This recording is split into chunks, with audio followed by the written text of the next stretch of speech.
Hello food people, ఈరోజైతే గోంగూర శనగపప్పు కూర అయితే వండాను. చూడండి, చాలా అంటే చాలా బాగుంటుంది. మన ఇంట్లోనే చెట్టు ఉంది, గోంగూర చెట్టు. ఇంకా అది బాగా హైట్ అయిపోతుందని తీసేసాను ఇవాళ అయితే. ఎందుకంటే పక్క చెట్లు కూడా పురుగులు వచ్చాయి. ఇంకా అందుకని చెట్టు మొత్తం గోంగూర అంతా కోసేసి ఇంకా మొత్తం తీసేసాను చెట్టు అయితేనే. శనగపప్పు అయితే ఆల్రెడీ నానబెట్టుకుని కుక్కర్లో వేసుకుని ఒక ఉడికైతే రానిచ్చాను. కొంచెం ఉడకాలి, ఎందుకంటే మరి డైరెక్ట్గా పెట్టేస్తే మళ్ళీ శనగపప్పు ఉడకదు, గోంగూర ఉడికిపోతుంది. కానీ ఒక టమాటా, 4 పచ్చిమిరకాయలు, ఒక ఉల్లిపాయ, గోంగూర వేసేసి 2 విజిల్స్ అయితే రానిచ్చాను. ఆల్రెడీ కొంచెం ఉడికింది కదా శనగపప్పు. చాలా అంటే చాలా బాగుంటుంది గోంగూర శనగపప్పు. అసలు వెరీ టేస్ట్, అసలు ఎంత బాగుంటుందంటే అంత బాగుంటుంది. ఒకసారి అయితే ఎవరైనా కానీ ట్రై చేయండి.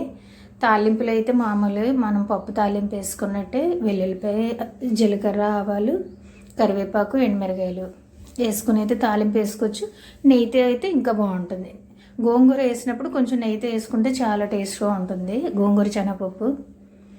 ఓకే, వీడియో నచ్చినట్టయితే లైక్ చేయండి, షేర్ చేయండి, సబ్స్క్రైబ్ చేయండి, కామెంట్ చేయండి. ఇలా అయితే ఒకసారి చేయండి. కార్తీక మాసం కదా, ఇంకా మనం నాన్ వెజ్ తినం కాబట్టి వెజ్జే కాబట్టి ఇంక ఇవే వస్తాయి వీడియోస్ అయితే ఈ నెల అంతా. నాన్ వెజ్ తక్కువ, వెజ్జే వస్తుంది. Okay, bye.